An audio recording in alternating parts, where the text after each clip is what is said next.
Hello and welcome to the Health Source Podcast, your source for all things health, wellness, and lifestyle inspo. I'm your host, Beck Russell, health and life coach and the author of Life in the Soul Lane. Through conscious conversations, our aim is to inspire and empower you to live your most well, happy, and vibrant life. If you're ready to elevate your well-being, you're in the right place. Let's dive in.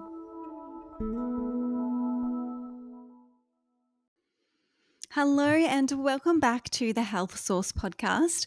I am really excited to share today's episode because I am in conversation with the amazing Curtin. And Lauren is a traditional Chinese medicine practitioner who specializes in fertility and menstrual health. And it was such a juicy conversation, so I cannot wait to share it with you. But before we dive in, I just want to very quickly share two upcoming offerings that I have coming up that I think you might love. So the first one is my Enrich Your Energy group online healing sessions. And these sessions each month has its own theme.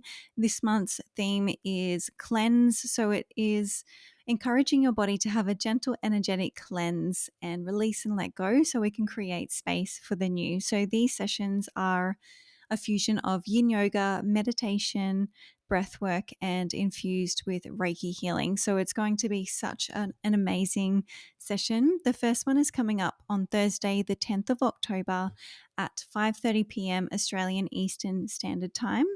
And the second online offering that I've got coming up is my Nourished Nutrition Workshop. And in this workshop, I'm really going to teach you everything I know about using food as medicine. And it's such an empowering way for you to be able to cultivate well-being from within and really learn how to nourish yourself using food as medicine. And I really believe that food not only is our medicine and is our life force, but it really is there to be enjoyed and shared with the ones that we love as well. So in this workshop, I'm going to share how to create a balanced plate, what macronutrients are, timing of your meals, digestive support and optimization, food through the cycle, where to source your foods, how to read food labels, the energetics of food, meal planning and preparation, mindset around food and how much food we should be consuming, and so much more as well. So I'm super excited to share this with you. This workshop is coming up on Tuesday, the 15th of October at 10 a.m. Australian Eastern Standard Time. So I'm going to leave the link for those two upcoming online offerings for more information and to book your space in the show notes. So make sure you jump on and check those out. Now, let's dive into the episode. So today we are in conversation with Curtin, who is a degreed qualified Chinese medicine practitioner, acupuncturist, herbalist, and women's health educator. Lauren has been supporting women in her work for a decade, and in that time, she has focused her clinical practice on women's health and fertility using a combination of education, acupuncture, herbal medicine, nutrition, and lifestyle support. Lauren has contributed to several popular books in the women's health field and is frequently sought out for her expertise in women's health as a consultant for wellness brands and a writer for health-focused publications. Lauren has seen firsthand with her patients the dramatic improvements that can be made to reproductive health through simple, inexpensive, non-invasive techniques, and firmly believes that symptomatic periods and menstrual cycles can be a thing of the past and that we can really have a thriving, fertile life. Lauren is based on the Mornington Peninsula with her young family, where she runs her busy virtual women's online clinic, treating patients both from Australia and around the world.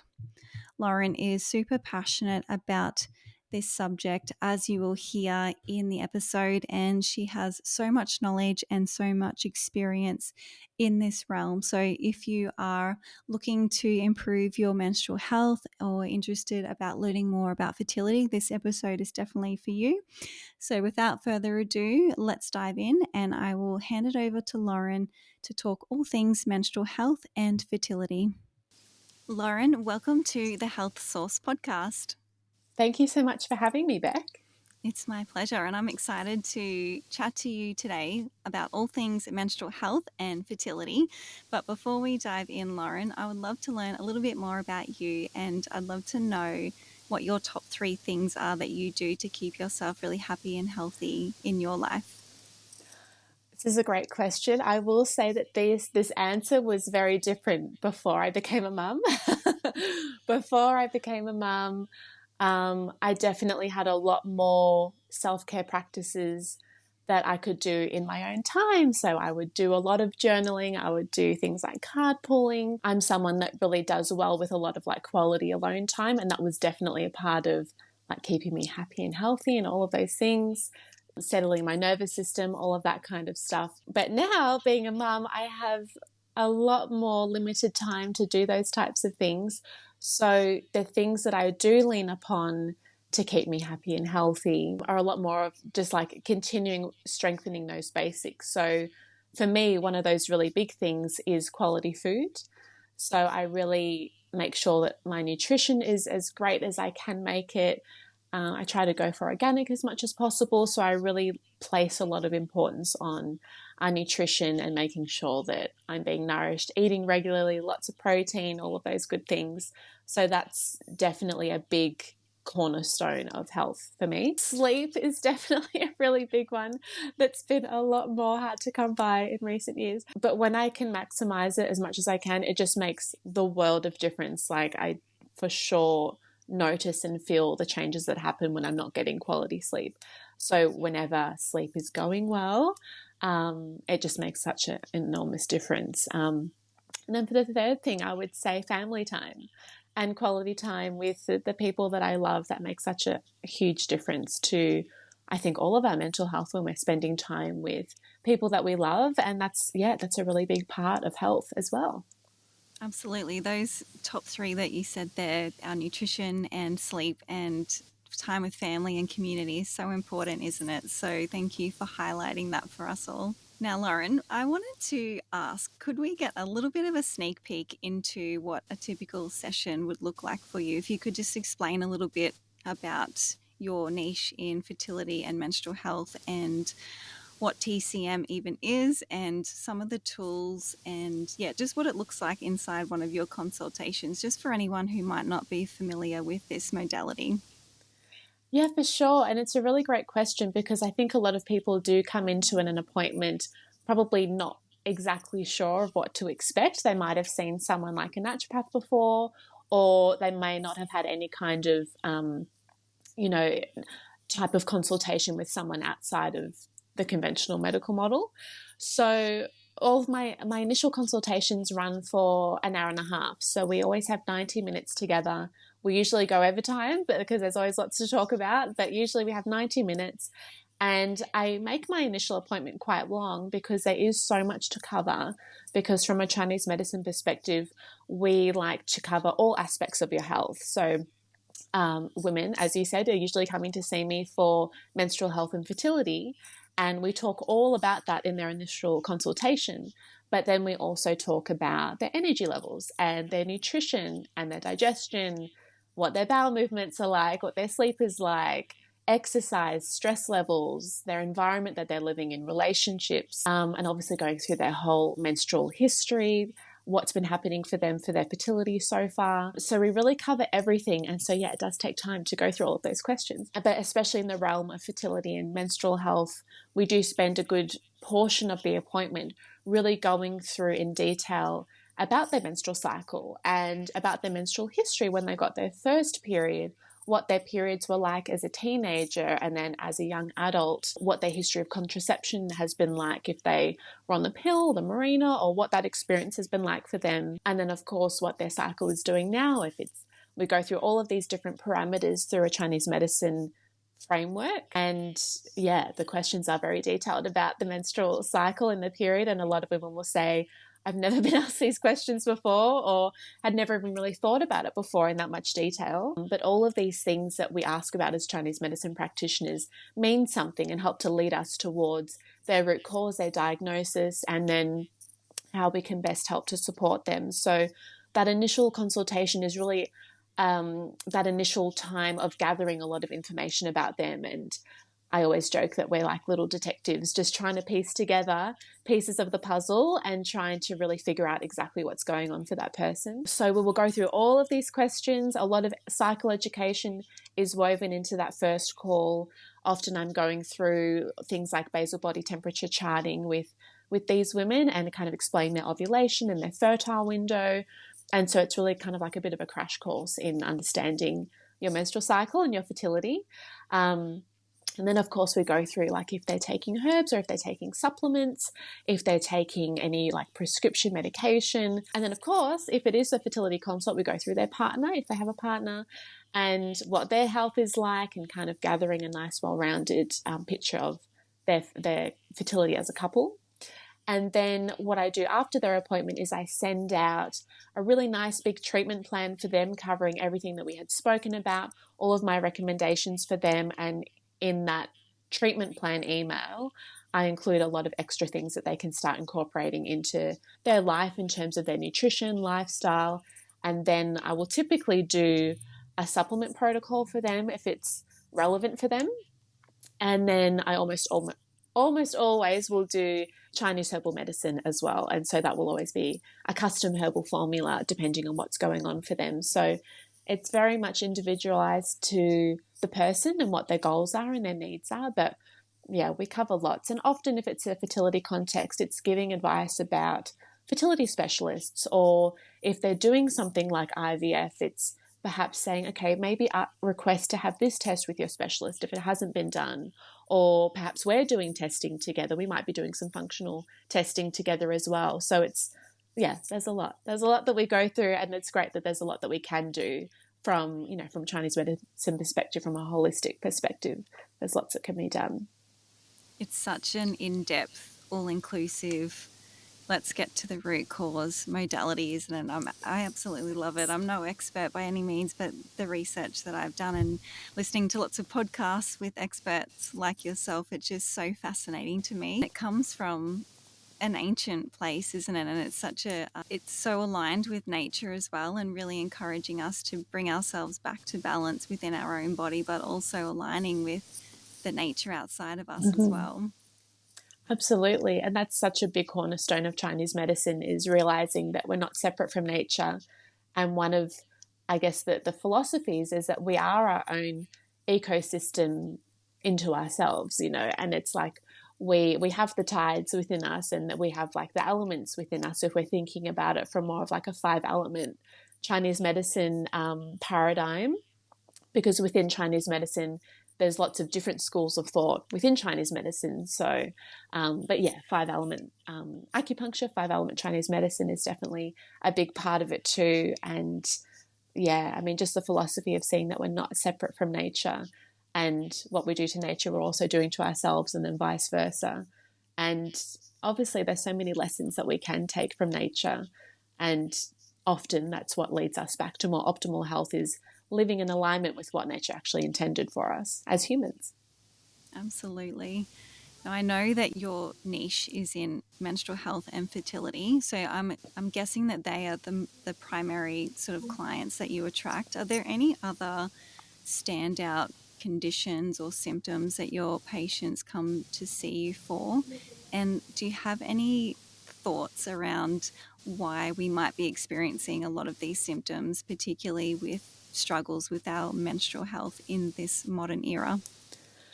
Yeah, it's a really big it's a big question, because there's a lot, I guess, that we're being bombarded with in our modern world. And I often think that women's bodies in particular, and having a menstrual cycle is kind of like, and having issues with the menstrual cycle is kind of like the canary in the coal mine of saying, okay, hey guys, there's something kind of wrong with the way that we're living, because it's causing really so many issues for millions and millions of people and women all over the world, with a system of the body that should be functioning and normal, and really not having any issues at all. So it is a really big question that comes up of why. Okay, so to answer your question in terms of symptoms, it's like, well, the most common symptoms that I see for women are things like period pain, PMS, endometriosis, PCOS, and then even not necessarily a condition, I suppose, but more just like irregular cycles, like cycles coming every 25 days or less, or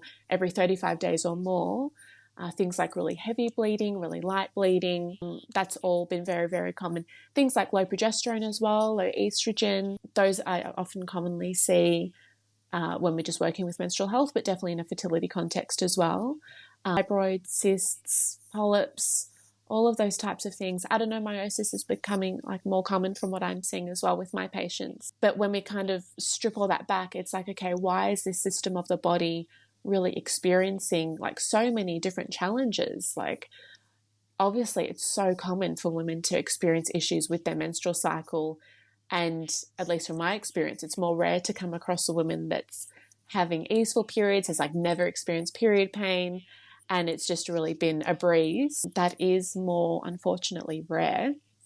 And I think there's so many different things that contribute to that. I think a really big one is, okay, the three main things that I think really contribute to this is nutrition and nutrient status, stress levels, and then our environment. So in terms of environment, I'm really thinking in terms of like endocrine disrupting chemicals. We're exposed to so much more estrogen than we ever have been as a species through our environment. So not estrogen that we're making ourselves, but estrogen through the environment, like plastics, like chemicals that might be in our food or the water. And it's just skyrocketing, I mean, our levels of estrogen, but then also how our hormones are communicating and how our cells are communicating.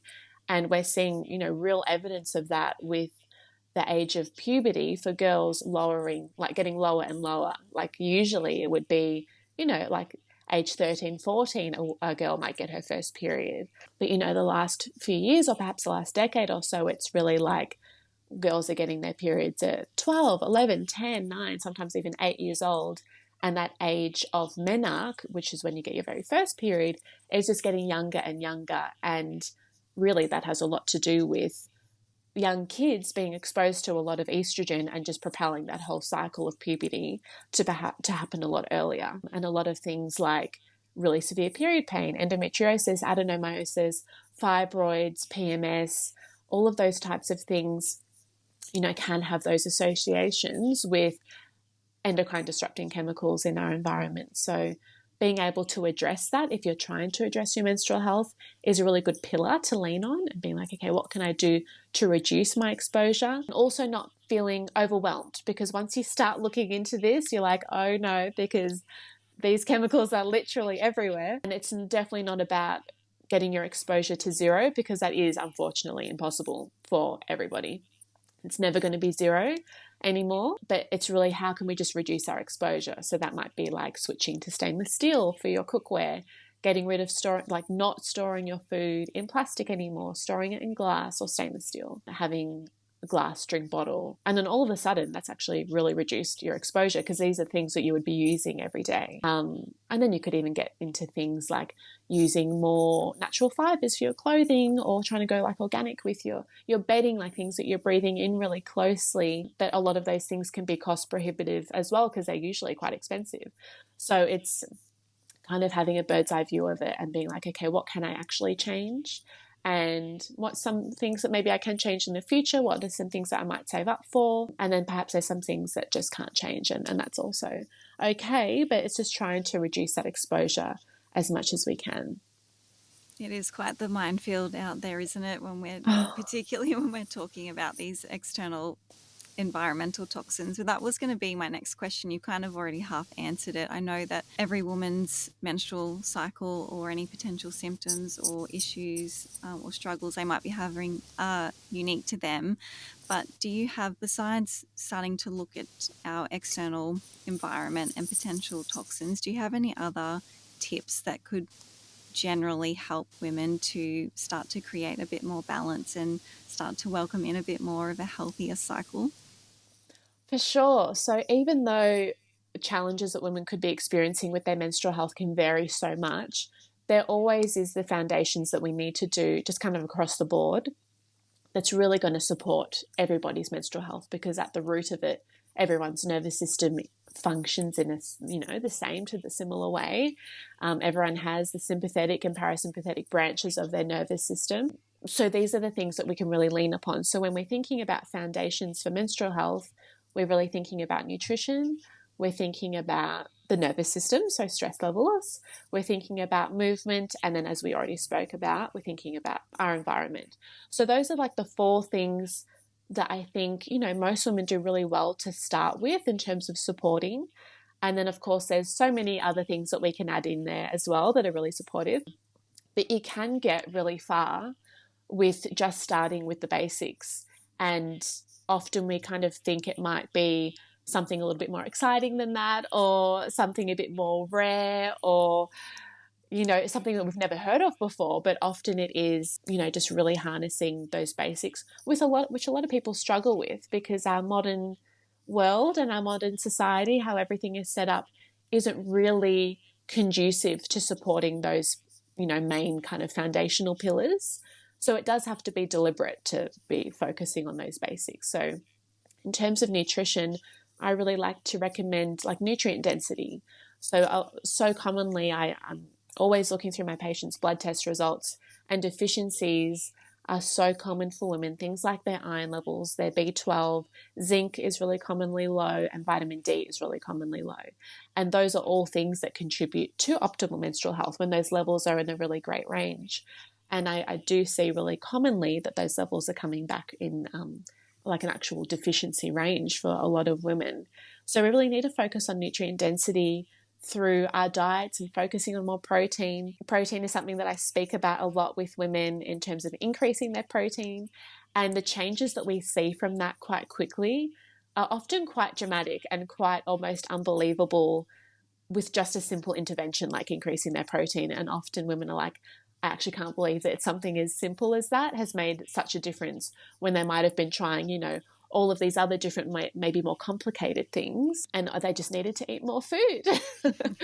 And it's something that I think women can struggle with, and not even in terms of just eating enough food, but just getting that nutrient density in is really important. And eating regularly, like not skipping meals, and just making sure that those key nutrients are in there makes a world of difference, because that's giving your body those building blocks to create your hormones, keep inflammation down, produce hormones like progesterone that help to keep everything in check.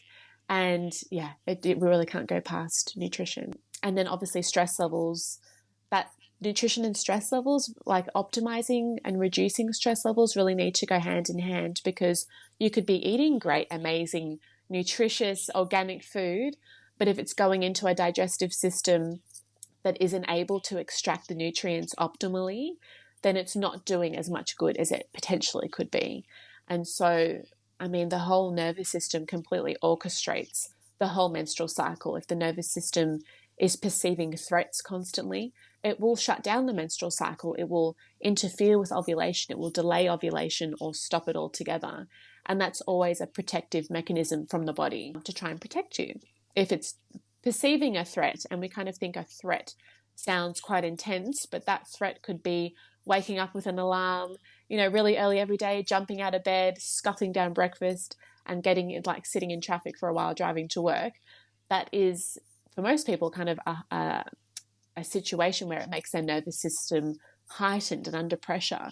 And if we can try and negate that as much as possible, it sends this signal of calm to the body that then calms down the hypothalamus in the brain, and then the communication between the brain and the ovaries can become so much more solid and robust, rather than it struggling, which it can for a lot of women. And that can be a root cause for a lot of different menstrual cycle disharmonies, is just literally the way the brain and the ovaries are communicating is struggling.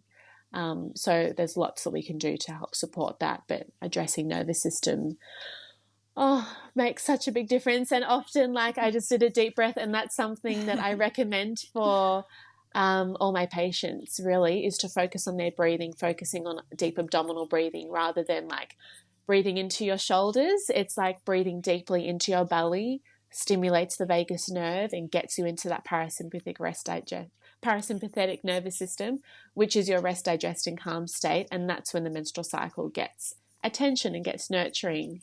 And I really like legs up the wall pose as well, like before bed, elevating the legs also stimulates the vagus nerve. And then from a Chinese medicine perspective, obviously this is all helping to like smooth out the liver qi we would say from a Chinese medicine perspective. But just simple things like that can really make such a big difference to overall menstrual health. And obviously, for a lot of women, things are more complex and they need a lot more additional support.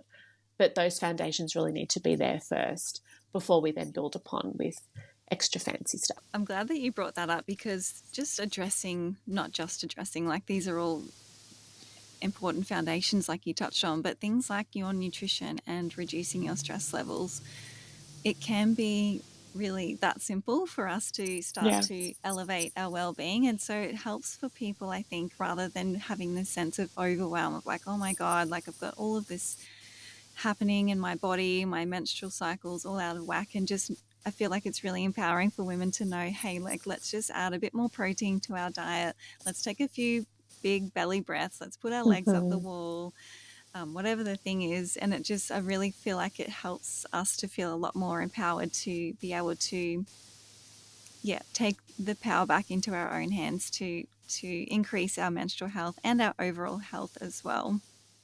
Absolutely. It doesn't have to be more complicated than that, really. Like, obviously, as I said, there can be things that are much like really complex, like endometriosis or adenomyosis. You know, some women are going through really complex challenges and that require additional support, of course, but you can really shift the dial a lot with getting those foundations solid. And it's also a matter of committing to keeping those foundations solid long term. So this is what I speak to my patients about, is we're not trying to do something for a week or a month and then hope it kind of fixes all our problems. Sometimes it might, but it's really needs to be a lifestyle change. Like, I need to maintain this long term. And of course, there's going to be hiccups and life will happen along the way. But just overall, if that can kind of be the way that we now live our lives, that we're supporting our nervous system however we can, and, you know, indulging in things that actually give us pleasure. And like, what do we actually enjoy doing? Because so many women are, you know, ticking off the to-do list things to do, and there is so much to do for everyone day to day. Everyone is so busy, and there's not a lot of that time to just rest and feel okay with resting and actually giving the nervous system the chance to actually unwind and feeling that sense of peace and less rush. And it just makes such a big difference to have that, you know, a thing that you tend to each day as often as you can, rather than like trying to meditate once or something and saying it doesn't work or that it's not for you. It's like, it doesn't have to be meditation. It's wonderful if it is. But even if it's like having a really nice warm bath, reading a fiction book, going for a walk, just sitting outside and looking, like having your face facing the sun, eating like a delicious meal, like those things that give your sense, like help your senses to come alive. And that helps you to get back into your body, helps the nervous system to calm. And that all ripples out to how our menstrual health actually works at a hormonal level. Absolutely. And Lauren, I just wanted to circle back to something you mentioned a little bit earlier, talking about nutritional deficiencies. You mentioned B12 and a few others, but I wanted to hone in on iron just for a moment, because I know this is so common for a lot of women. So could you just briefly explain to us, or in your opinion or your experience with your patients, what could be a couple of causes of low iron, and also how can we start to build up the iron reserves and how we can start to build the blood to support our menstrual health and our overall health? For sure. So a lot of the reasons I kind of see iron being low can be due to like low dietary intake. It can be also due to a low intake of the cofactors that help you to really absorb and utilize iron. So that could even be something like vitamin A and copper and things like zinc, magnesium, vitamin C. Those types of nutrients really help us to utilize and absorb and circulate iron throughout the body. So for some people, if they have a low dietary intake of iron, but they might just be taking an iron supplement to try and remedy that, they might still be low in something like vitamin A, in which case they're not going to really be utilizing that iron as effectively and might find that their levels are a little bit more unstable. They might come up and then kind of drop down. They might not be able to maintain good levels of iron long term. So thinking about those cofactors can be often quite a game changer. And sometimes you're able to just maintain good iron levels by supporting those cofactors and not even necessarily needing to take a supplement or something like that. Absorption can be a big part of it as well, and that can kind of come back to the nervous system piece as well. If someone is in a real big chronic state of stress, or their digestive system is off, if their gut health is off, they may not be utilizing and actually absorbing their nutrients as effectively. Even something like celiac disease or inflammatory bowel disease, where nutritional absorption is compromised, for some women, that's their root cause. They might be getting in good dietary iron through their food, but perhaps their body isn't able to utilize it well. And yeah, as we spoke about before, if we're in that chronic state of stress a lot, that changes the microbiome, and we're also not able to utilize our nutrients as effectively. Those are actually the most common reasons that I see, is usually dietary, and then how the body is able to actually extract it. But then things like heavy menstrual bleeding can cause lower iron and other types of bleeding issues. But those would be the main reasons that I see with my patients. And when it comes to supporting that, and like you said, in terms of building blood as well, because from a Chinese medicine perspective, we don't really talk about iron, we just talk about building up the blood. And that is kind of like an all-encompassing term for all of those kind of factors that are in the blood, not just iron. But in terms of supporting the blood and supporting robust iron, we really want to think about obviously what we're eating, and we want to be eating blood building foods. And from a Chinese medicine perspective, that really is a lot of animal products, a lot of animal protein. It's usually things like eggs, things like certain types of meat, things like fish, bone broth. I really like cod liver oil with my patients for the vitamin A content to help with iron absorption as well. And then, of course, things like foods that are actually red, really pigmented berries also are really blood building. And so we think about raspberries, blackberries, blueberries, and then things like beetroot. Seafood as well is also very blood building, because it has that relation to the kidneys and being very yin, and seafood typically is very nutrient dense as well. And we think about the seaweeds as well. And also things like oysters and mussels as well are very blood building too, and very yin nourishing, which often go hand in hand. Building the blood and building up the yin for women. So we really want to think about that. And then also, in terms of the nervous system, like overworking or things like over-exercising and over-stressing actually consumes blood, we would say, from a Chinese medicine perspective. So that's also a part of it when we're trying to build up a woman's blood is, what's her lifestyle like, and is there, kind of like a leak in the bucket somewhere where her blood is being overly consumed, that we can dial back to help to support her levels. I really love nettle infusions as well. I use nettle infusions a lot with my patients. It's a really kind of well-tolerated herb that women can take long term, that is very mineral rich and helps us with our blood production. And that one's wonderful for pregnancy and postpartum as well. And of course, I love just Chinese herbal medicine as well, giving customized formulas that are really supportive for building up the blood, and someone's overall energy is typically really effective. Beautiful. Thank you so much for sharing all of those tips. And there are even things that women can start to do today, as we said, starting to build those building blocks of our nutrition and looking after our nervous system, and just adding a few of those things in. And I'm a fellow nettle infuser, so I can attest to its power and its nutritive qualities. It's beautiful, and it's such an easy one to just have every day, and it's very gentle as well. Let's switch gears a little bit now. I just wanted to touch on fertility with you and conception.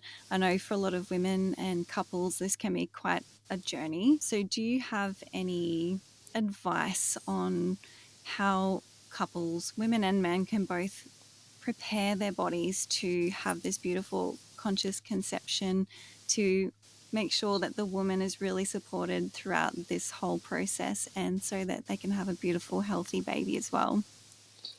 Such a lovely question, and I really, really love when I can work with couples in that preconception window, because there is so much that we can do to support your health prior to conceiving, to optimize your chances of falling pregnant and having a happy, healthy pregnancy, and then helping to support the health of future baba. And then also it's supporting what your experience of postpartum is like too, the more that you can optimize your health prior to falling pregnant. all of the things that support menstrual health also support fertility. So those are the things that I'm always working on with women when they're preparing their bodies to conceive. It's like, okay, let's make sure that we're, kind of testing and detecting if there's any nutrient deficiencies that can really implicate infertility, and try and optimize that as much as possible. And that's why giving yourself a good few months prior to when you want to actually actively start trying to conceive is so important, so that you have the time to restore deficiencies and you have the time to support your body. So focusing on nutrition for sure. I would really recommend getting quite a comprehensive blood test. I always send through recommended blood tests that I recommend for my patients if they're thinking about trying to conceive, to really just rule out a bunch of things like checking what their thyroid is like, checking their vitamin D, checking for inflammatory markers, because there is so much we can do if they're out of whack prior to falling pregnant, which will also help to support fertility. So we want to make sure that that's all looking good. And I really encourage to place a really big emphasis on what the menstrual cycle is like. So when I'm working with a woman, we'll chat about how many days that they're bleeding for, what the volume of blood is like that they're losing, if they're noticing any clots in their period, if they're noticing any spotting. And we want to try and optimize all of that prior to conceiving, because the quality of your period is reflecting the quality of your fertility as well.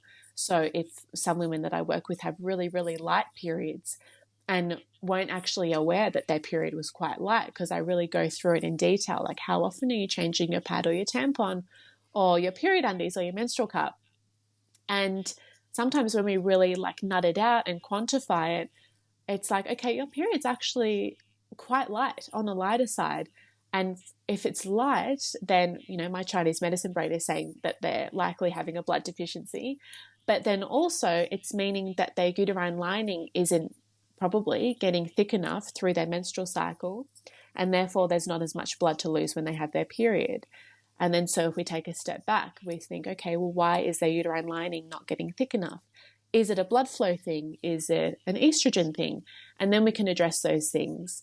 And then obviously in the context of fertility, we need that uterine lining to be a nice juicy thickness to allow for a little embryo to implant after ovulation.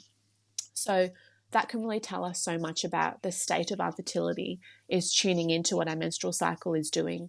I really recommend women tracking their basal body temperature if they're planning to conceive, because I really love to see how long women's luteal phases are prior to falling pregnant. So for anyone that's unaware, our menstrual cycle is comprised of our period, then our follicular phase, which is from the period until ovulation, and then our ovulation, and then our luteal phase, which is from ovulation until the next period. And that luteal phase from ovulation until when you get your next period is critical for fertility, because that is the time in your cycle where you would be falling pregnant after ovulating. And the length of that luteal phase really dictates your fertility. So we need that luteal phase to last for at least 12 days. Usually, it's like 12, 13, 14 days. Sometimes it can go to 15 days. But for a lot of women that I work with, that luteal phase is less than 12 days. Sometimes it's 5 days, sometimes it's 7 days, sometimes it's 9 days. Often it's like 10 or 11 days. And that is physically too short to allow for an embryo to implant and start developing, because the lining is already starting to change chemically and getting prepared to bleed. And so if an embryo is trying to implant at that time, it just literally won't implant. So, but we can see that from home by taking our temperature each day. We can actually see that well ahead of time and see, what is my luteal phase doing prior to falling pregnant? Because I work with a lot of women who have been trying for months and years.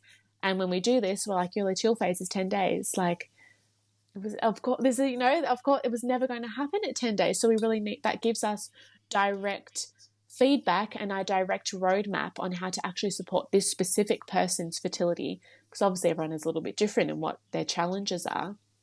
But the good thing is that there's so many things that we can do to support the luteal phase and to support progesterone levels, because the progesterone is really what dictates the length of the luteal phase. And there's so much that we can specifically do to support that lengthening, but we don't know to do that if we don't have that information. So tracking your basal body temperature and getting that feedback in advance is invaluable. And if you do your temperatures and you can say, oh, look, my luteal phase is actually 14 days, then it's giving you that extra confidence to know that in that aspect of fertility, it's looking really good for you.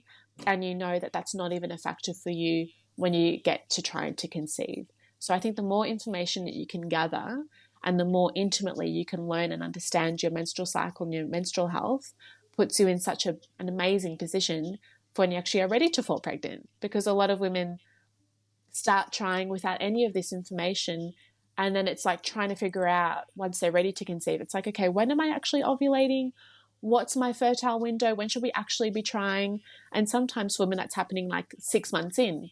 They're like, okay, am I actually ovulating? Like, what is actually going on here? And then it's like learning about, oh, my progesterone levels, learning about cervical mucus. And if you can do that all in advance, you're in such a better position to just know what's going on with your body and either falling pregnant more easily or knowing when to get extra support more quickly if that's necessary for you. It really sounds like for all of us as women, the more we can get to know ourselves, the more we can educate ourselves, and the more that we can really nourish ourselves, mind, body, and soul, it's going to give us the best chance of a healthy menstrual cycle and the best chance of having healthy fertility levels to be able to fall pregnant if that's what we are looking for. So thank you so much for sharing all of this information. It has been so invaluable. Just as we begin to prepare to wind up, Lauren, I could talk to you all day, but I won't keep you here for too much longer. I just wanted to know, is there anything else that you would like to share or impart with our listeners that we haven't already touched on today regarding their menstrual health and their fertility, or just their overall health in general?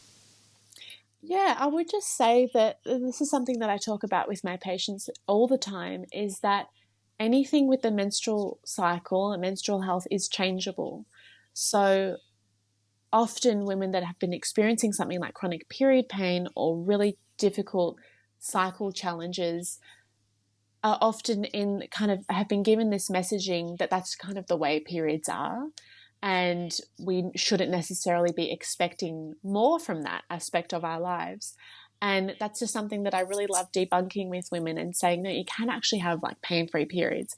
You can actually have a regular menstrual cycle that will maintain itself, that you don't have to be taking medication or something for it to be able to maintain itself. Your body is always trying to get back into balance, and your blueprint is a healthy, easeful, pain-free, symptom-free menstrual cycle. That's what it should be like, and your body is capable of doing that. And so when signs and symptoms are coming up, that's a sign that something is out of whack or something is needing extra attention from you. Something's going on if you're getting symptoms, and to really view things that come up as a symptom and not just a normal part of having a period. So definitely pay attention to anything that you notice with your cycle, and try not to get into the habit of writing it off as, oh, this is just what periods are like.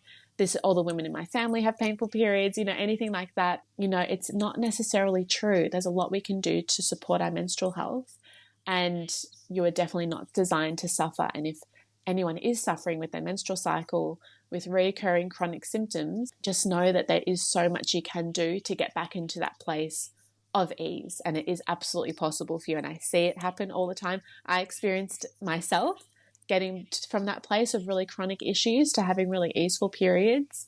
And I see it all the time with my patients, and it is absolutely possible. And that's something that I really want every woman to know, that they don't have to put up with symptomatic periods, symptomatic cycles. Lauren, this has been incredible. I'm sure everyone listening is going to be wanting to know how they can work with you to optimize their fertility and their menstrual health. So, could you just share with us where we can connect with you and how we can work with you as well? Of course. So I work with all of my patients online. So you can work with me virtually all around the world. I have patients all around the world and all around Australia, which is really wonderful. But you can find me at my website, which is laurencurtin.com.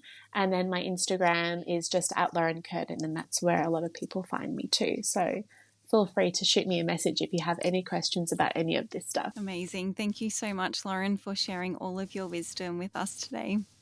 You're welcome. Thank you for having me back. I absolutely loved this conversation with Lauren, talking all things menstrual health and fertility, and just really shining a light on the fact that there's so much we can do from a natural health perspective and from a traditional Chinese medicine perspective to not only cultivate really lovely menstrual health, but also to optimize our overall health as well. So it's such an empowering thing for us to know that we can lean on these amazing practitioners like Lauren and take our power in our own hands as well to make sure we are nourishing ourselves as well as we can each and every day. Make sure you jump over and connect with Lauren on Instagram. Her handle is at Lauren Curtin, and Lauren's website is laurencurtin.com. So you can jump over there and check out all of Lauren's amazing work and her offerings and see how she might be able to support you. Come and connect with me on Instagram as well. My handle is at BeckRussell_, and you can also follow the podcast at the Health Source _. Let Lauren and myself know what you took out of this episode and what your favorite parts were and what you're going to implement into your life as well. And remember, if you'd like to join me for my Enrich Your Energy sessions or my nutrition workshop, Nourished, all of those details you'll find in the show notes. Thank you so much for being here as always. I'll be back in your ears again next week. And until then, take really good care of yourself, and I'll chat to you again soon.